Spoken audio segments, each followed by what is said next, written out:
Şimdi şöyle bir şey vardır. Halil İbrahim Yıldırım zaten küçüklüğünden beri de o çok efendi ve çok kendi halinde olan bir çocuktu. Sessiz, efendiydi. Zaten demek ki bu günleri bekliyordu, yani şehit olmak için o hareketler varmış yani. Şehit olduğu gece zaten darbe gecesiydi. Biz bu Şanlıurfa'da biz de o görevi yapıyorduk yani. Devlet müdafası demek yani, o tabii ki bir şeref müdafasıdır yani. O gece biz Şanlıurfa halkı olarak, zaten biliyorsunuz Şanlıurfa'da öncede de tarihleri vardır yani, tarihte de yazılıdır çünkü Şanlıurfa kurtuluşu, herkes milletçe kurtuluş yapmıştır, kendini kurtarmıştır. O gece bütün Urfa halkı da hepsi ayaktaydı. Biz o gece bence saat böyle 1 civarıydı. O zaman ben İstanbul'a telefon etmiştim. Dedim ki yani böyle bir durum vardır. Acaba sizin de haberiniz var mıdır? Diye aynen böyle bir haber aldım. O da dedi ki vardır. Biz de şu anda hastaneye gidiyoruz. Yani neden dedim? Dedi ki Halil İbrahim yani yaralamış. Yani benim üzülmemem için bana söylemediler yani. Asas o zaman şehit olmuştu.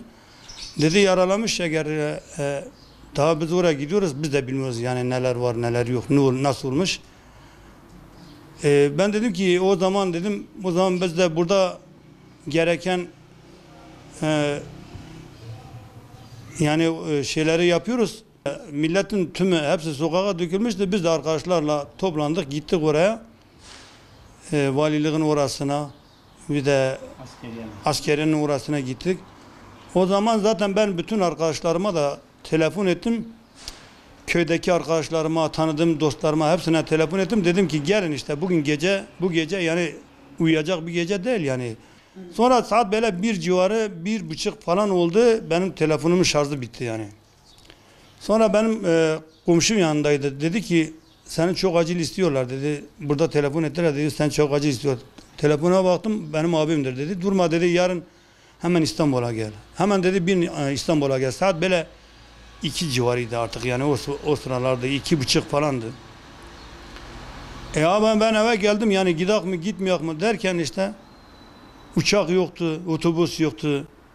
Biz arabaya bindik, direktmen İstanbul'a geldik. Geldik işte artık yani Halil İbrahim şehit olmuş. Yani Allah mekanını cennet etsin inşallah. Bizim için de bir şereftir ama tabii ki yani acı bir gün, bir tarafta da şeref duyuyoruz. İstanbul Bayrampaşa'daki Çek Kuvvet var herhalde orada. Evet. Oraya giderken, oraya tam yakın olurken herhalde yani bunlar rastgele uçaktan ateş etmişler. Çünkü biz doktorlardan aldığımız bilgilere göre yani. Dedi ki bu yukarıda kafasına değmiş yani, işlemiş. Yukarıda değmişti zaten. Çekirdeklere de hatta dedi ki böyle Karashnikov gibi çekirdekler. Dedim mi? Hatta o zaman doktora dedim ki doktor bey bu Karashnikov çekirdeğidir bu. Nasıl oluyor da bu mesela yukarıda zaten dedi bunlarda bir tabanca şeyi vardır. Dedi aynen böyle Karashnikov çekirdeği gibidir dedi. Bunlar hele rastgele dedi her görene ateş etmişler. O zaman da Halil İbrahim babası dedi biz yani beraber gidiyorduk arkadaşlarla beraber. Yaklaşık bir 10 kişi falan. Çek kuvvete yaklaşırken zaten dedi bir baktık Halil İbrahim düştü dedi. Ya dedim, ben de zannettim ki yani ya tökezledi ya da ayağı bir yere takıldı dedim. Baktım kalkma dedim. La dedim kalk dedim, sen niye kalkmıyorsun dedim. Ben böyle başında tutarken dedi bir baktım elim dolu kan oldu. Dedi o zaman baktım ki dedi ben zannettim ki taşa değmiş veya da bir şey. Biz hemen hastaneye kaldırdık. Biz gittik ki zaten artık şehit olmuştur. Bundan dolayı zaten yine de devletimizin başı sağ olsun, milletimizin başı sağ olsun. Bundan tabii ki ne kadar üzüntümüz varsa yine de buna da gurur da duyuyoruz. Çünkü vatan için bir evladımızı yani kaybetmişiz. Ondan dolayı bir taraftan hüzünlü, ne kadar hüzünlüysek o kadar da mutluyuz. Allah şükürler olsun yani.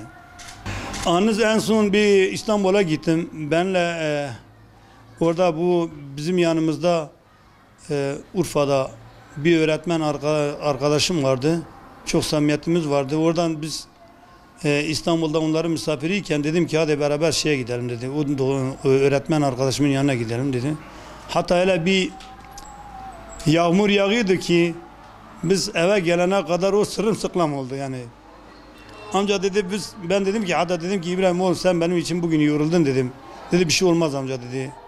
Yeter ki senin işin görelim. Senin için dedi bir şey olmaz dedi. Yani yağmurda biz beraber o gün beraber yürüdük. En son yürüyüştü zaten dediğim gibi. Yani tabii ki bu hem dış güçlerin işi olduğuna göre bir de şeytanın fitnesidir. Çünkü şeytanın fitnesi de çok kuvvetlidir. Buradaki işbirlikçiler de onlara yardımcı oluyor. Gerekeni yapıyor kolayca. Şimdi bunlar yani bu tür şeylere devletimiz bunların üzerinde çok böyle sıkıca durması lazımdır. Adam göz göre göre yani meydanlarda duruyor. Devletimize, hükümetimize, vatanımıza söylemediği söz kalmıyor. Bu işin üzerinde olan kişiler, millet bunları tanıyor ama onların arkasında gidenler niçin gittiğini bilmiyor. Öyle değil midir? Yani bunu milletimiz çoğu kaybettiği bundandır. Vatanımızın tabii ki zarar hepimize oluyor. Bundan ne kadar üzülmüşse yani üzüntü gözyaşı dökmüşsek vallahi bunu iyi bilin ki çoğu akrabamız büyüklerim bile çoğu da sevinç gözyaşları dökmüştür yani.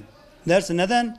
Bizim için gurur yani olayıdır. Biz vatan için bir evladımızı verdiğimiz için. Bugün olsa inan et ki yani hepimiz gideriz. Hepimiz aynı görevi yaparız. Halil İbrahim Yıldırım'a gelince yani bence o büyük bir şeref kazanmıştır. Ailemizin alnı böyle pak etmiştir yani dik etmiştir. Allah onda da razı olsun, mekanı cennet etsin. Vallahi bundan daha bence iyi bir şey olamaz. Bütün şehitlerimize Allah rahmet eylesin ve bütün şehit ailelerine Allah sabır versin. Yaralılara da Allah şifalar versin inşallah. Allah bizim gücümüzü artırsın, beraberlik birliğimizi daim eylesin inşallah.